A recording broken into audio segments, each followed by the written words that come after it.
किसी की मोहब्बत कितनी गहरी है इसका अंदाजा सिर्फ उसकी इजहार से नहीं होता, असली कहानी तो उसकी इंतजार से पता चलती है। कौन कितनी शिद्दत से इंतजार कर रहा है यही बताता है कि किसके दिल में कितनी तलब है। और ऐसा ही एक लंबा इंतजार किया है सरफराज खान ने। करीब 2 साल का इंतजार। क्यों किया, किस वजह से किया, इसके पीछे की पूरी कहानी शायद किसी को नहीं पता, लेकिन कहते हैं ना कि सब्र का फल मीठा होता है। सरफराज खान को भी आखिरकार उस सब्र का मीठा फल मिल गया है, क्योंकि एक बार फिर सरफराज खान की टीम इंडिया में एंट्री हो गई है। अब श्रीलंका दौरे पर वो खेलेंगे या नहीं, प्लेइंग 11 में आएंगे या नहीं, इसको लेकर अभी तस्वीर पूरी तरह साफ नहीं है। साई सुदर्शन के चोटिल होने के बाद सरफराज को टीम में शामिल किया गया है, यानी 2 साल बाद एक बार फिर सरफराज खान भारतीय टीम का हिस्सा है। और सच कहूं तो सरफराज की कहानी काफी उतार चढ़ाव वाली रही है। पहले उन्हें टीम से बाहर रखने के पीछे उनकी फिटनेस और वजन को लेकर सवाल उठाए गए। कहा गया कि भाई साहब वजन बहुत ज्यादा है। फिर सरफराज ने मेहनत शुरू की। सिर्फ उन्होंने ही नहीं बल्कि उन्होंने अपने छोटे भाई और उससे छोटे भाई तक को फिट करने की ठान ली। यहाँ तक कि परिवार में उनके पापा तक ने फिटनेस पर काम किया। धीरे धीरे तस्वीर बदली, वजन कम हुआ, फिटनेस बेहतर हुई और सरफराज पहले से काफी अलग नजर आने लगे। लेकिन उसके बाद भी कहानी खत्म नहीं हुई। फिर एक अलग तरह की बातें सामने आई। कहा गया कि सरफराज का रवैया ठीक नहीं है, वो मीडिया के सामने इधर उधर की बातें कर देते हैं। ये बातें बाहर आई, फिर अंदर की असली कहानी क्या थी वो कभी पूरी तरह सामने नहीं है। और देखते ही देखते मामला ठंडा पड़ गया। लेकिन सरफराज ने हार नहीं मानी, दिल टूटता रहा, मगर मेहनत चलती रही। उनके सोशल मीडिया पर भी कई बार ऐसी चीजें दिखी जिनसे अंदाजा लगाया जा सकता था कि वो अंदर से कितने परेशान थे। दिल टूटने वाली इमोजी, निराशा और इंतजार। हर किसी को लग रहा था कि शायद सरफराज के साथ कुछ सही नहीं हो रहा। लेकिन सवाल यही था कि इसे ठीक कौन करेगा। खिलाड़ी तो अपना काम कर सकता है, बाकी फैसले उसके हाथ में नहीं होते। और शायद यही सबसे बड़ी बात है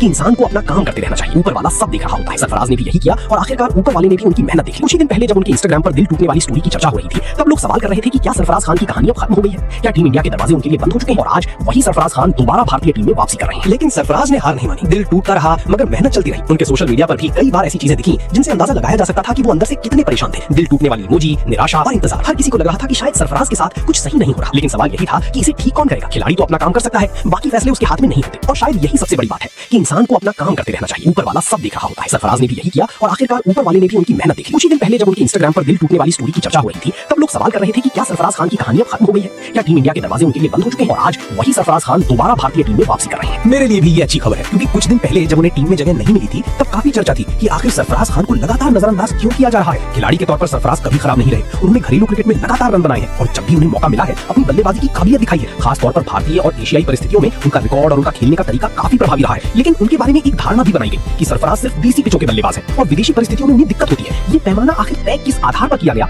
ये समझना थोड़ा मुश्किल है, लेकिन इस तरह की बातें लगातार होती रही हैं। सरफराज ने इन सब चीजों का जवाब बहस करके नहीं बल्कि अपनी मेहनत से देने की कोशिश की। फिटनेस पर काम किया, क्रिकेट पर काम किया और इंतजार करते रहे। इसी मेहनत का नतीजा है कि बीसीसीआई ने रिप्लेसमेंट का ऐलान करते हुए सरफराज खान को टीम में शामिल कर लिया। अब वो श्रीलंका दौरे पर टीम इंडिया का हिस्सा है। इससे पहले वो 2024-25 के बॉर्डर गावस्कर ट्रॉफी स्क्वाड का भी हिस्सा रहे थे। हालांकि उस सीरीज में उन्हें खेलने का मौका नहीं मिल पाया। न्यूजीलैंड के खिलाफ भी उन्होंने 3 मैचों की टेस्ट सीरीज में हिस्सा लिया था। अब तक सरफराज खान ने भारत के लिए 6 टेस्ट मैच खेले हैं। उनके नाम 371 रन है और बल्लेबाजी का औसत करीब 37 का रहा है। उनके खाते में 1 शतक और 3 अर्धशतक भी है। यानी आंकड़े ये जरूर बताते हैं कि सरफराज में टेस्ट क्रिकेट में रन बनाने की क्षमता है। अब श्रीलंका के खिलाफ उन्हें प्लेइंग 11 में जगह मिलेगी या नहीं ये फिलहाल कहना मुश्किल है, लेकिन कम से कम मौका तो मिला है और यही अपने आप में एक बड़ी खुशी की बात है। अगर सरफराज को अंतिम 11 में शामिल किया जाता है तो उनके सामने सबसे बड़ा काम होगा इस मौके को पूरी तरह भुनाना। सिर्फ टीम में वापसी काफी नहीं होगी, उन्हें बल्ले से प्रदर्शन करके अपनी जगह मजबूत करनी होगी, क्योंकि टेस्ट क्रिकेट में मौके बार बार नहीं मिलते और अगर प्रदर्शन नहीं आया तो उनके लिए आगे की राह फिर मुश्किल हो सकती है। अब टीम कॉम्बिनेशन भी देखना होगा। 6 नंबर की जगह को लेकर टीम मैनेजमेंट के सामने सवाल रहेगा। भारत के पास ध्रुव जुरेल भी है और सरफराज खान भी। ऐसे में किसे मौका दिया जाता है ये देखना दिलचस्प होगा। संभव है कि पहले टेस्ट में ध्रुव जुरेल को मौका मिले और सरफराज को इंतजार करना पड़े।